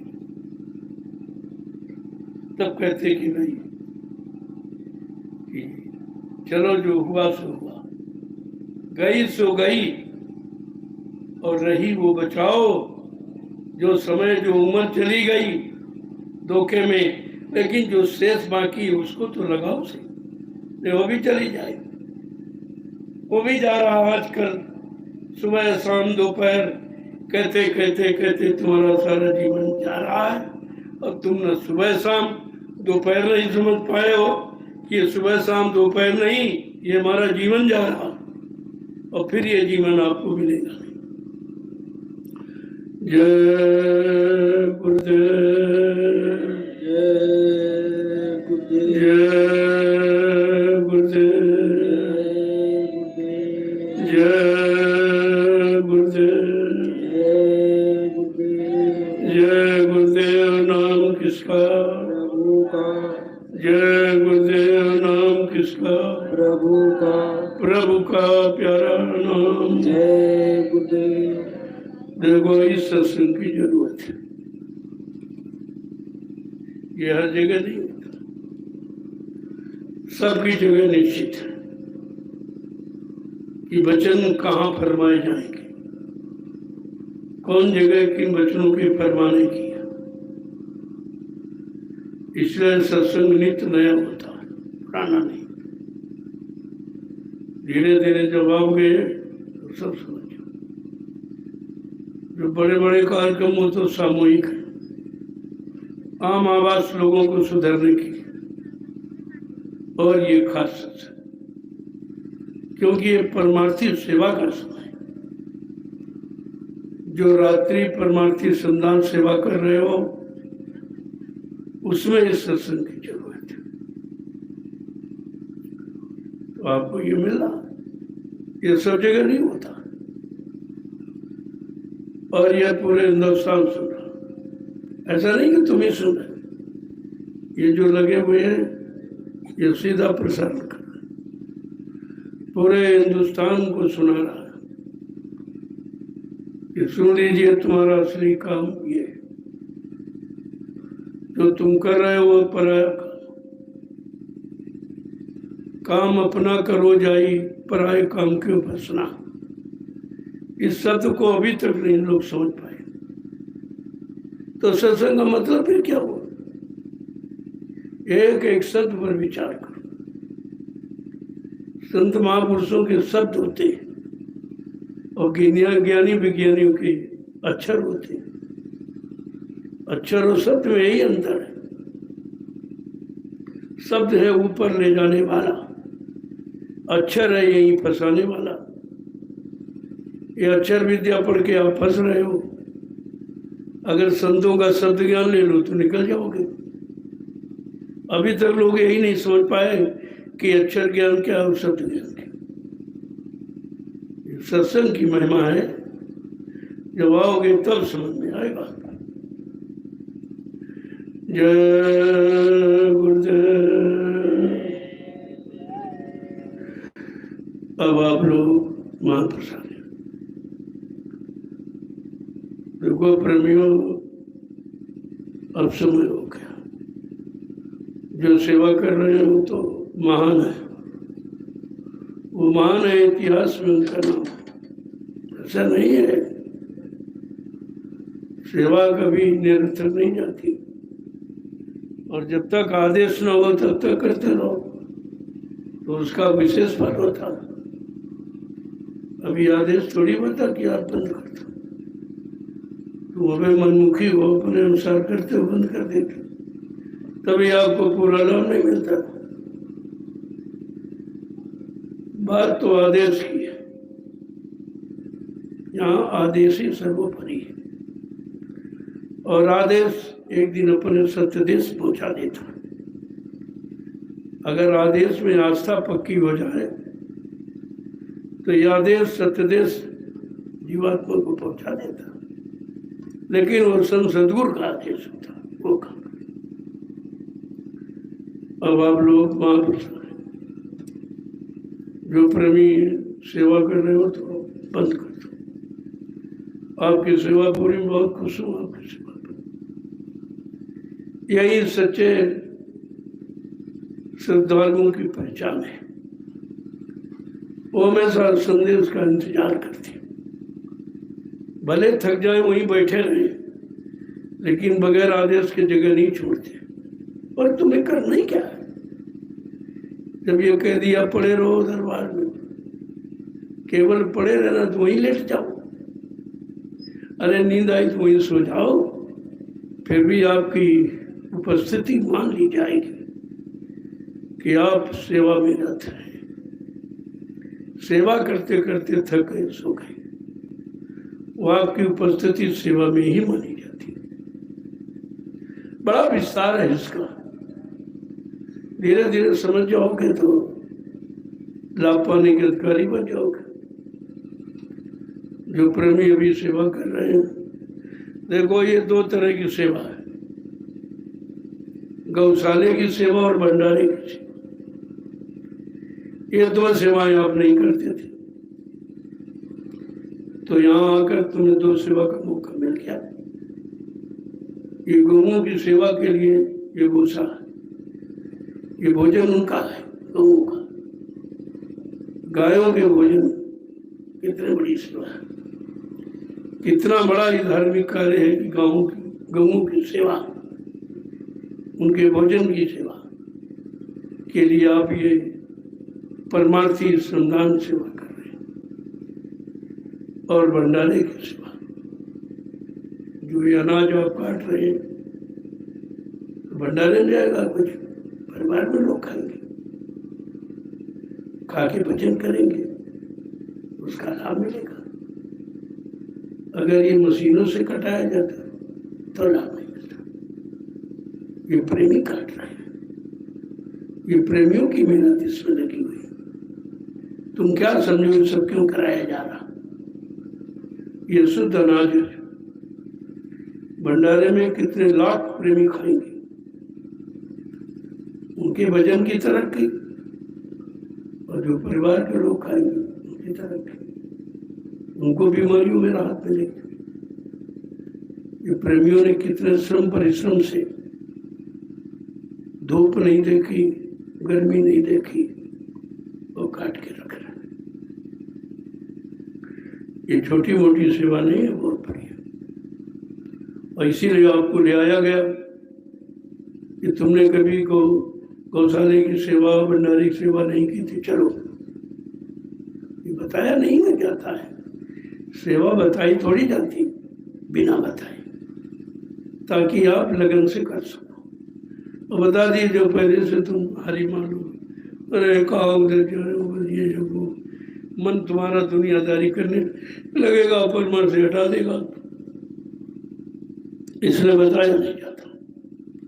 कहा जाता वहां चलो, चलो वहां सेवा करो।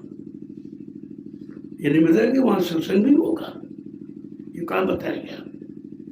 लेकिन जहाँ सेवा वहाँ सत्संग जरूरी है, क्योंकि सत्संग तब सेवा तब भजन। बिना सत्संग के सेवा नहीं, बगैर सेवा के भजन नहीं। तो ये तीनों चीजें जरूरी हैं और यहाँ तीनों चीजें हो रही। यहाँ आप आए हो तो तीनों काम कर रहे हो, सत्संग भी सुन रहे हो, सेवा भी कर रहे हो, सुबह शाम भजन भी करते हो। और नहीं तो जो भजन कर रहे हैं उनके लिए रोटी का ही इंतजाम कर रहे हैं। ये कम है। तुम्हारे परिश्रम के द्वारा कितने लोग रोटी खाएंगे, खा के भजन करेंगे, तो तुम्हारी उससे अदला बदली करा दी जाएगी। उनको ये लाभ, उनको ये लाभ,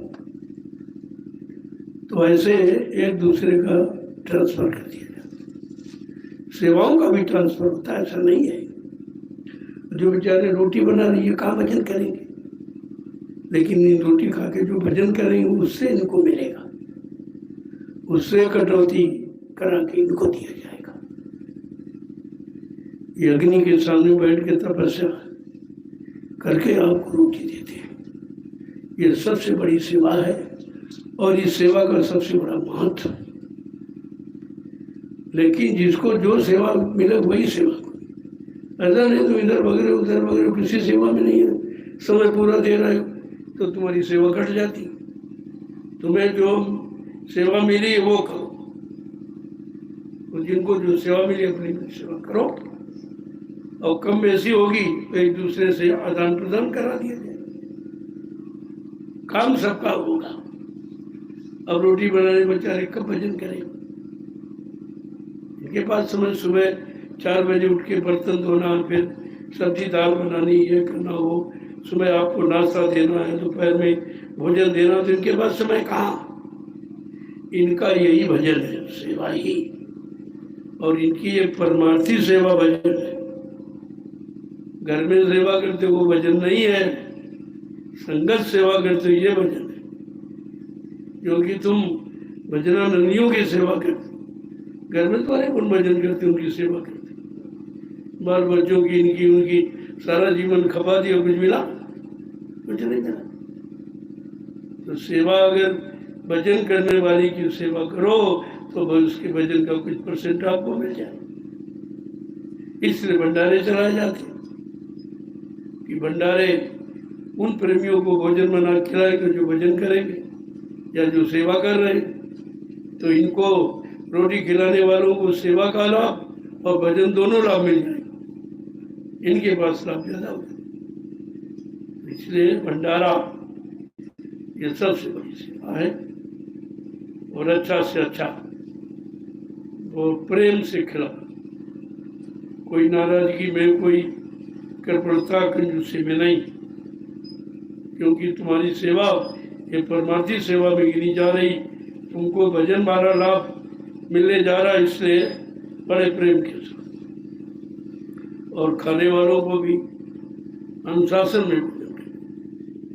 देखो, जब भंडारे में एक पंक्ति में बैठोगे तो जो भोजन करो वो प्रसाद है, प्रसाद। इधर उधर ले गए उलौटी बेटे प्रसाद प्रसाद कुछ नहीं, उसका कोई लाभ नहीं, उनकी बुद्धि कभी ठीक नहीं। ये व्यवस्था बनाई गई तुम्हारी बुद्धि ठीक हो, और तुम उठाया हो, कहीं वहाँ खा रहे हो, कहीं वहाँ खा रहे हो, वहाँ खा रहे हो। एक तो अनुशासनहीनता करते हो, भंडारे की गौरव गरिमा खत्म करते हो, तो तुम सजा पाने के अधिकारी। लाभ की जगह आपको सजा मिलेगी, फिर आपको बीमारी लग जाएगी। जरा सा तुमने कपट भाव रखा खिलाने में, तो कोई न कोई ऐसी बीमारी लग जाएगी लाइलाज। इसलिए भंडारी को समान भाव रखना चाहिए, उसकी दृष्टि में सब समान, न छोटा है, न बड़ा है, न गरीब है, न अमीर है, न हिंदू है, न मुसलमान है, न स्त्री है, न पुरुष है, न कोई खास है, न पराया है, सब खत्म करके तब सेवा करोगे, उस सेवा का लाभ मिलेगा। और जरा सा तुमने मतभेद किया तो कोई न कोई बीमारी लग जाएगी, फिर लाइलाज बीमारी हो जाएगी, ठीक नहीं हो। इसलिए कभी भी खाने वालों को भी हिदायत है, पंक्ति में बैठकर खाओगे तो प्रसाद, इधर उधर बैठ के खाओगे तो भोजन, उसका कोई लाभ नहीं है। ना तुम्हारी बुद्धि ठीक होगी, ना मन ठीक होगा, ना विचार शुद्ध, कुछ नहीं। इसीलिए एक मर्यादा भंडारे की रखी, उस बाउंड्री के अंदर बैठकर सामूहिक भोजन करोगे तो भंडारा और उसका सामूहिक लाभ है, और इधर उधर तो तुम आदेश का खंडन करते। मैंने यह आदेश नहीं दिया आपको कि इधर उधर रोटी ले जाके वहीं बैठ के फिर काम हो जाए, फिर मांग लो। उससे क्या होगा, तुम्हारी शर्म छूटेगी, तुम्हारे अंदर गरुड़ गुमान घमंड खत्म हो जाएगा, बिल्कुल सादगी आ जाए। जैसे भिखारी कहते नहीं है, जैसे जगत भिखारी, जब भिखारी भीख मांगने जाता तमाम लोग गालियां देते, कितना हट्टा कट्टा आ गया, क्या कमा नहीं सकता, मांग मांग के खाता, वो सब भी सुनता, लेकिन वो रुकता वही है जहां कोई देने वाला दाता। ऐसे दरवाजे नहीं रुकता जहां भीखे नहीं। तरह तरह की बातें, तो आपको ये सब सोचना चाहिए।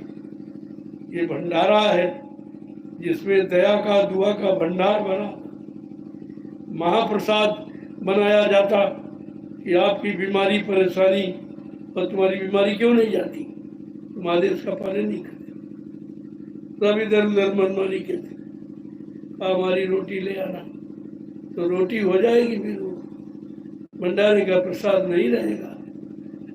इसलिए वहीं बैठ के खाओ, जो रेखा बनाई गई है, जो जगह निश्चित की गई है, जहाँ से आपको दया मिलेगी वहीं बैठ के खाओ, उसका एक लाभ अलग है। सबकी दृष्टि में आप बुरे कपटी नहीं माने जाओगे, पता नहीं छिपके ये क्या खाता है ना, तमाम शंकाएं पैदा होती हो। भले तुम कुछ ना खाते हो, लेकिन आड़ में बैठ के उधर खाओगे तो शंका जरूर। ये सब बातें ध्यान में रखो। मैं भंडारों में विशेष शक्ति करने वाला हूँ और ट्रांसफर करूँगा। एक जगह लंबे समय तक उनको नहीं रहने दूँ, एक जगह लंबे समय रहने पर वो व्यवहार बनाने लगते, ये हमारा खास है, ये हमारा खास है, खास। हम ये व्यवस्था टिकने ही नहीं देंगे। फर्स्ट से ट्रांसफर इधर, वहाँ देहार बाग चले जाओ, यहाँ सतगुरु धाम आ जाओ, 11 आश्रम में सब ट्रांसफर तुरंत कर दूंगा, एक जगह टिकने नहीं दूंगा। तुम्हारे में कोई व्यवहार बनाने के भाव ना हमें, तुम सम दृष्टि रखो, सब अपने प्रेमी हैं, सब प्रेमियों की सेवा करना है, और सब सबकी सेवा करोगे तो सबके थोड़ा थोड़ा तक मिल जाए, तभी तुम्हारा वजन ज्यादा हो जाए। लेने का तरीका है ये बहुत दिनों से देख रहा हूँ। ऐसा मत समझो मैं देखता हूँ, मैं रात में सब भ्रमण करता हूँ, सब देखता हूँ, तुम्हारे भंडारों के बर्तन देखता हूँ कि खास खास कोई बना के तो अलग नहीं तुमने रखा। तुम्हारी सब्जी बची, दाल तुम्हारी बच गई, चावल बच गया, कोई तड़का फड़का अलग से तो नहीं लगा रहे हो। ये सब तो सो जाते हो बेखबर, ये सब निगरानी। सब जगह बड़े कार्यक्रमों में पूरे महीने का भ्रमण करता हूँ। तुम कैसे सोते हो, कैसी व्यवस्था है, क्या है, किसको तकलीफ है, किसके बाद उड़ना नहीं, बिछोना नहीं, मतलब कौन तपस्या कर रहा है, कौन क्या है, सब देखा जाता। तुम ये मत सोचो कोई देखता नहीं। जिसने इतने बड़े कार्यक्रम का आयोजन किया है उसकी जिम्मेदारी होती, वो अपनी जिम्मेदारी अगर नहीं निभाएगा तो तुम्हें जिम्मेदारी निभाना कैसे सिखाएगा। जय गुरुदेव। अब चलो आप लोग प्रसाद। आज जो आपने परमार्थी से अनुदान सेवा दिन और रात दोनों को की, तो उसका प्रसाद जरूर ले लो। वो प्रसाद आपकी थकावट को दूर करेगा, आप में श्रद्धा कोई पैदा हो गई वो खत्म कर देगा।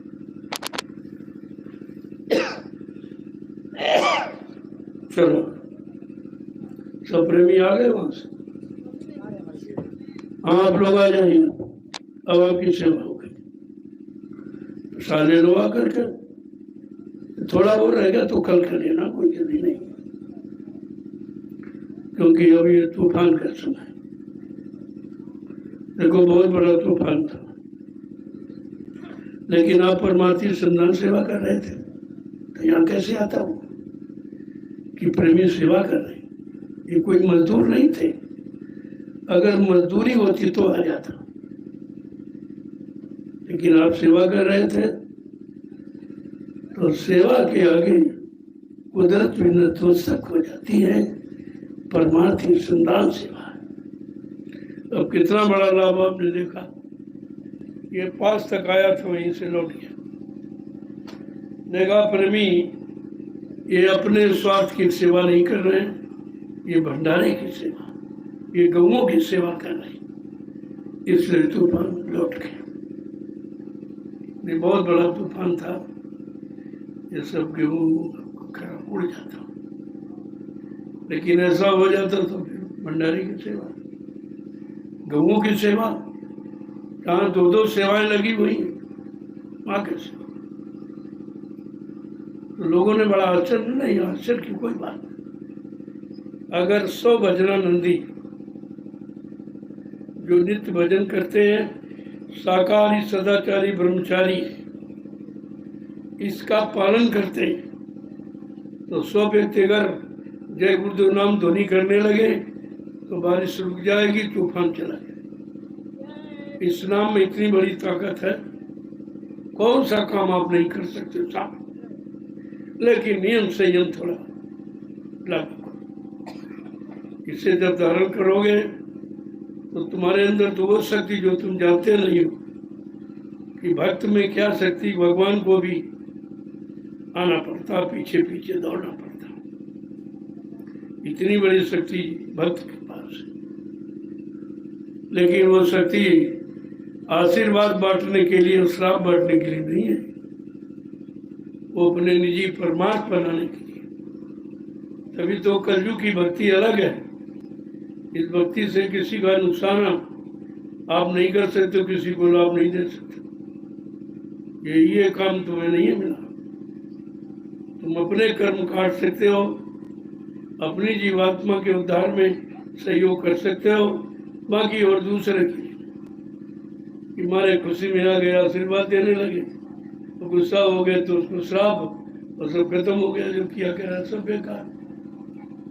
तो पिछले महात्माओं ने लोगों को दिया और वो सब अहंकार में आ गए, आशीर्वाद देने लगे और श्राप देने लगे, उनका सब खत्म हो गया। अंत में वो साधारण जैसे आम इंसान की मौत होती वैसी उनकी हो गई। तो कहा कि अब की कलयुग में ऐसा नहीं है, तुमको नाम कमाई करने का अधिकार, खर्च का अधिकार, तुम्हें पता ही नहीं चले हमारे पास कुछ है कि नहीं, तुमको सदैव यही दिखाई देगा कि मेरा भजन नहीं बनता, मेरा ध्यान नहीं बनता, नहीं सुना। अगर बनने लगे तो क्या करोगे, तब यही करोगे, इसको श्राप, इसको आशीर्वाद, यह कह दिया, ये हो गया, हमने ये दे दिया, वो हो गया, सब इसी में गंवा बैठोगे, क्योंकि ये पूंजी तुम्हारी नहीं है, ये पूंजी समृद्धदाता ने आपको दी नाम की, ये कमाने के लिए दी, खर्च करने के लिए नहीं दी। 10 मिनट करोगे उसकी मजदूरी ले लो, 5 मिनट करो उसकी मजदूरी ले लो, 1 घंटा करो उसकी मजदूरी ले लो, वो तो तुम्हारे करने पर है, लेकिन 1-1 मिनट की मजदूरी आपकी नोट की जाती, वो आप खर्च नहीं कर सकते, वो तुम्हारे अंत में आत्मा के कल्याण में सहयोग होगी। जब ये काल धर्मराज तुम्हारी वही पेश करेगा कर्मों की, इसने ये बुरा कर्म किया, ये पाप किया, ये अन्याय किया, ये दुराचार, ये व्यभिचार किया, तब सदगुरु तुम्हारे कर्मों की वही खोल के दे, मेरे आदेश में इसने ये भजन किया, ये सुमरन किया, ध्यान किया, भजन किया, परमार्थी सेवा किया, मतलब यानी और सत्संग किया, और लोगों को सत्संग वचनों को बताया, ये सेवा इसने की है, इस सेवा के आगे तुम्हारे कर्मों की वही खत्म, वो फाड़ के फेंक देते हैं। काल कुछ नहीं कर सकता, धर्मराज भी कुछ नहीं कर सकता। धर्मराज क्या करे जब कुछ बाकी ही नहीं रहा, सारा खत्म कर दिया। नाम कमाई में इतना बड़ा बल है, ऐसा थोड़ी है कि 1 मिनट 10 मिनट करते हो तो उसका कोई तुम्हारा इकट्ठा नहीं, सब इकट्ठा।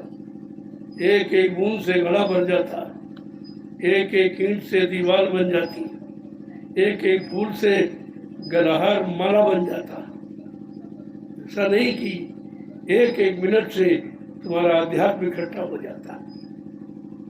यहाँ संत मत में यही तो खासियत है, जितना समय तुम लेते हो, अरे नियम बना के बैठो तभी तुम्हारी हाजिरी मानी गई कि हम तो बैठ रहे हैं, अब बैठा लो तुम, चाहे बैठा लो चाहे सुला दो। लेकिन हम बैठेंगे रोज, जब रोज बैठने का संकल्प लोगे तो नोट करना ही पड़ेगा कि चलो भाई भजन में बैठा तो हम नहीं बैठ पाया या सो गया, लेकिन वो कहते नहीं भजन करते करते सो जाओ। जब सो तो उंगली डाल लो ऐसे, बस नाम लिया, रूप को याद किया, अब आप ध्यान लगा के ऐसे तो सो गए।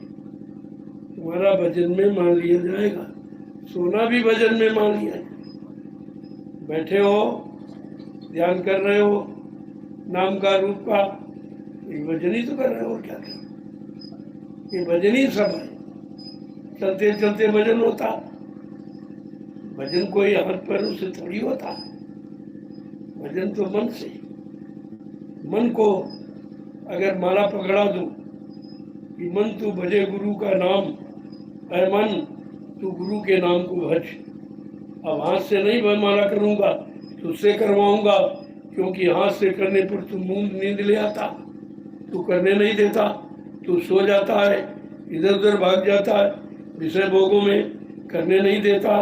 अब तुझसे कराऊंगा, मन तू भजे गुरु का नाम, ऐ मन तू गुरु के नाम को भज। जब तुम मन से भजोगे तो नींद कहाँ है? तुम ये करते ही नहीं हो, मन से कुछ कराते नहीं। जब वो खाली मन शैतान का घर, जब वो खाली हो जाता तब इधर उधर भाग जाता है। तुम कहते हो मन करने नहीं देता, तुम मन से करवाते ही कम हो, और मन से कराओ तुमसे फुर्सत नहीं, उसको तो काम चाहिए, वो तो काम करने रात दिन काम करता। तुम सो जाते हो फिर भी देखो स्वप्नों में दौड़ रहा, ये स्वप्न आते जाते तो मन कहाँ बैठता? 1 मिनट 20 सेकंड के लिए नहीं बैठता। ऐसा काम करने वाला तुमको मिल गया, लेकिन तुम उससे काम लेना नहीं चाहते। कहते महापुरुष, मन से कहो भजो तू गुरु का नाम, ऐ मन अब तू गुरु के नाम को भज। दुनिया को मत भज, काल के सामान को मत भज, उनका ध्यान मत कर, गुरु का ध्यान कर। तो इस तरह से जब मन को समझाने लगोगे तो धीरे धीरे समझने लगेगा। लेकिन तुम प्रयास नहीं करते, इधर उधर भाषणबाजी करते, इनको सुना रहे उनको सुना रहे। अरे दूसरों को सुनाने से तुम्हारा मन क्या ठीक हो जाएगा? अपने बिगड़े मन को सुनो, किसी को मत सुनो। जय गुरुदेव, जय गुरुदेव, जय गुरुदेव,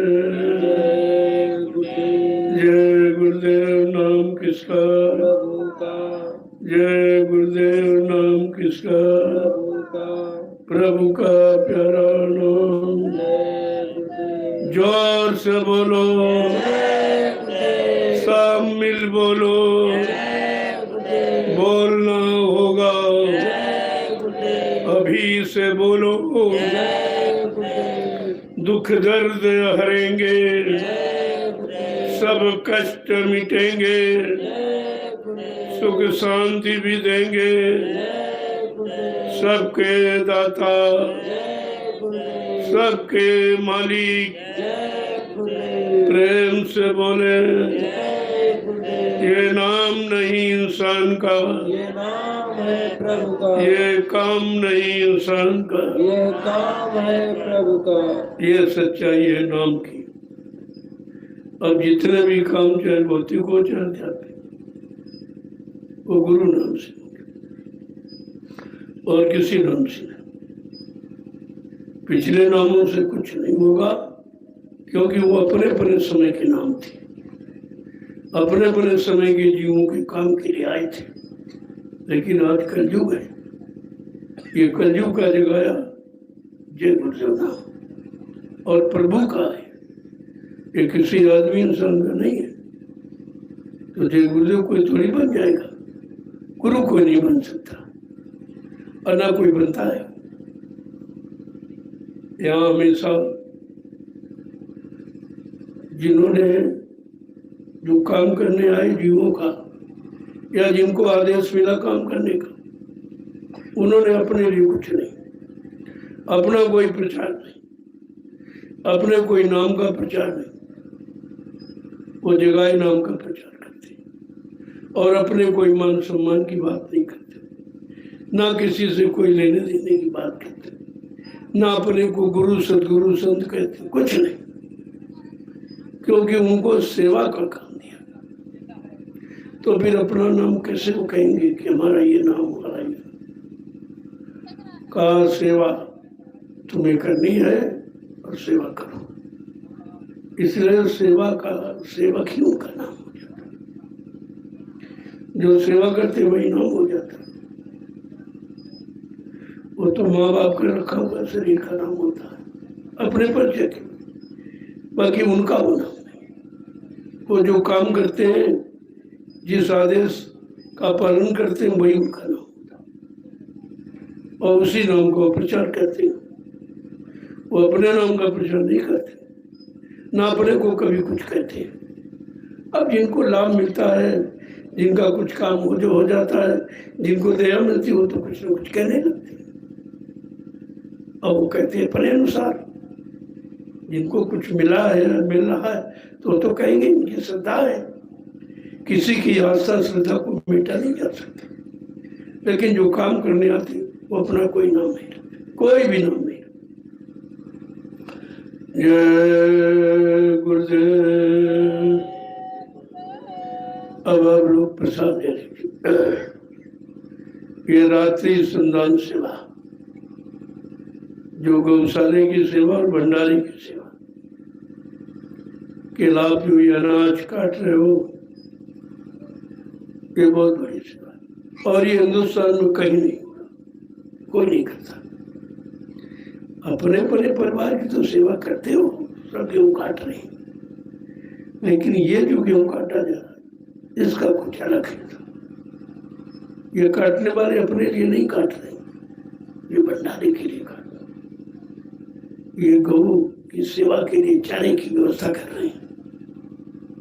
इनका कितना बड़ा ये परमार्थी भाग है, इसे कौन जान सकेगा। तो आप लोग समय से सेवा का मतलब समझा करो और जितनी हो सके उतनी जरूर किया करो, ताकि सेवा का कोई खाता बाकी न रहे जिसमें आपका लाभ अर्जित न हो। ये ध्यान रखो, जितने खाते खोले गए सब में आपकी सेवा थोड़ी थोड़ी होनी चाहिए। और श्रमदान सेवा खाता तो बहुत कम प्रेमियों का खुला है, परमार्थी श्रमदान सेवा का खाता तो खुला ही नहीं है। और ये असली है, ये खाता ना कोई चुरा सकता, ना कोई कतर कर सकता और ना कोई इसमें से निकाल सकता है। और लाभ कितना बड़ा है, जो रुपए पैसे धन दौलत के खातों से लाभ नहीं, वो इसका लाभ है। ये परमार्थी श्रमदान सेवा खाता। चलो प्रेमियों, अब आपकी सेवा हो गई, आ जाओ प्रसाद ले लो। जय जय।